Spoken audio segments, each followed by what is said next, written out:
Good afternoon, everyone. Hope you made something good with your Saturday. I've been taking it easy a little bit, chilling a little bit, but it's time to talk about some more Seahawks news because, well, there's some new news to go over, specifically the injury report.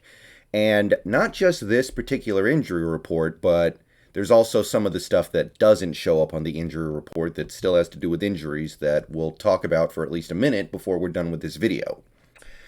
All right, so we're going to take a look at the Seahawks injury report first, and then we'll take a look at the Saints, and we're going to see what kind of teams we're going to be bringing to the table on Monday night. So, it's actually a pretty simple injury report for the Seahawks this week. They have 4 players questionable, and that's it. Alex Collins, questionable. He did practice in a limited form on Saturday, today. So that's actually a little better than I was expecting for Alex Collins. I thought he was a long shot to play in this game, but a limited participation in practice is encouraging.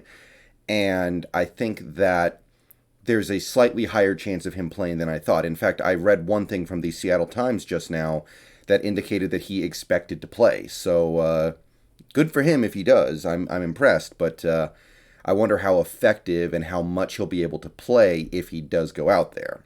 Because he's obviously a dude who depends heavily on his agility and ability to make people miss. Damian Lewis was our next questionable player.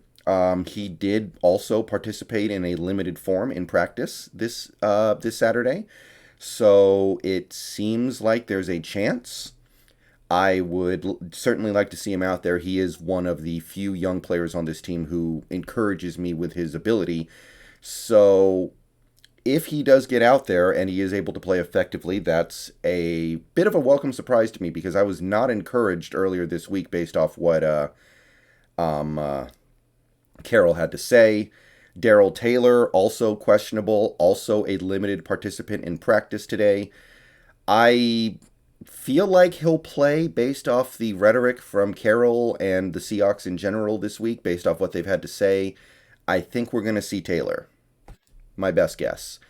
But again, if he needs to miss a game, that's totally fine. Games right now don't mean as much as and nearly as much as the future of this team. And Darrell Taylor is, other than DK Metcalf, the most appetizing young piece of this team. And that's really about it for things of significance. John Reed is also questionable and did not practice today, but he doesn't play all that much anyway, so that's no huge loss. Brandon Shell participated fully in practice today. Ogbuehi, Sidney Jones. Jamarco Jones did not even show up on the injury report for Saturday. He's clearly ready to go. The big one, of course, is DK Metcalf, who we were all a little worried about yesterday, but he participated in practice in a limited form today and is not even listed with an injury designation. So maybe in the old days he would have been listed as probable, but they don't do that anymore. So I think we can all rest relatively confident that DK Metcalf will play. Will he be effective? Will he be 100%? Time will tell, but we will see him out there on the field almost certainly. So, that's just the stuff that's listed on the injury report. To talk a little bit about some of the things that aren't listed here, but nevertheless concern injuries, Russell Wilson had the pin taken out of his hand today, supposedly. That's what I heard anyway. So, for those of you out there who were banking on Wilson being able to get back for the Packers game, get back after the bye week, get back a little earlier than some people were expecting, it seems like that timetable might be on track. I don't want to commit to anything like that, but him already getting the pin out of his hand sounds like he's at the very least on schedule and may very well be ahead of schedule. So things are looking up if you wanted to see Wilson back for that Packers game. Me personally, I don't know if I see us winning that game with or without Wilson, so I have a hard time being super happy about it, but I do want to see Wilson back out there because this team is better and more exciting with him out there, and I'd rather play with him than without him. I know some people are already throwing in the towel on this season, and to a certain extent, in a way, I kind of have as well, but that doesn't mean I want to see this team just lose every game. I want to see this team win some games just so I can find some young guys on this team who can be part of a future good Seahawks team, if nothing else. And Wilson allows these players the best chance to develop and show what they have.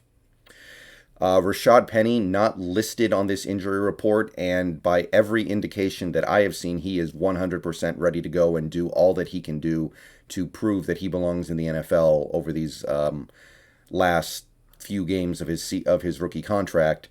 I know that Rashad Penny's a meme right now, and he should be. He deserves to be based off what he's done so far in the NFL, but he had some comments this week talking about what he's been through since he came to the NFL, and I was reading those comments, and while it doesn't change the fact that he is a colossal bust for this team, he does say some things that kind of remind you that these are human beings, and sometimes we can lose track of that a little bit as fans, and that even if he is a colossal bust, he does deserve to play football and deserve a chance to show off what he can do. So, hey, I guess I'm happy for him. I don't think he's part of this team's future at all, but we'll see what he can do.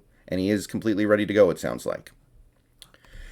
Okay, now let's go ahead and go over to the Saints injury report. They have some black marks on theirs as well. Theirs is not a injury report to be all that thrilled with. They are missing running back Dwayne Washington, who doesn't really play, so that's not really a loss. Deontay Harris, I talked about him a little bit yesterday. He did not practice at all this week and is out. So that is a small part of their offense. Maybe small's not even fair. Maybe he's a moderate part of that offense. So Deontay Harris being out hurts their ability to push the ball down the field a little bit. They also, by the way, don't have Michael Thomas. I thought he was coming back this week, but it sounds like he's not.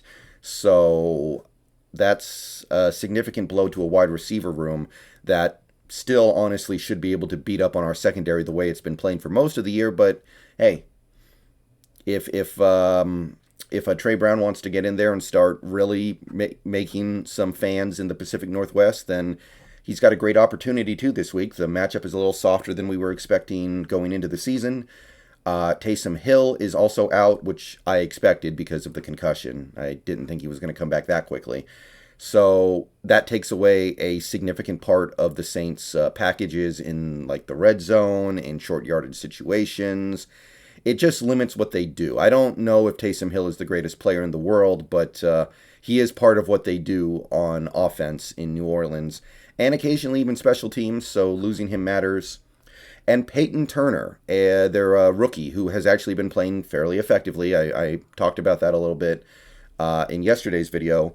Not going to suit up, not going to play. He is out. Did not practice Friday or Saturday.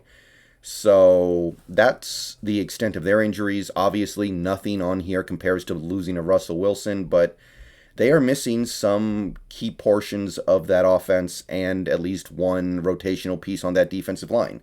Seems like they're going to have Armstead. Seems like they're going to have McCoy. They've been out the last couple weeks, though, so we'll see how they play, because it sounds like they will actually start based off what I'm hearing. And we'll see how much that improves their offensive line. Obviously, this pass rush and this defensive line in general right now is just really not playing well.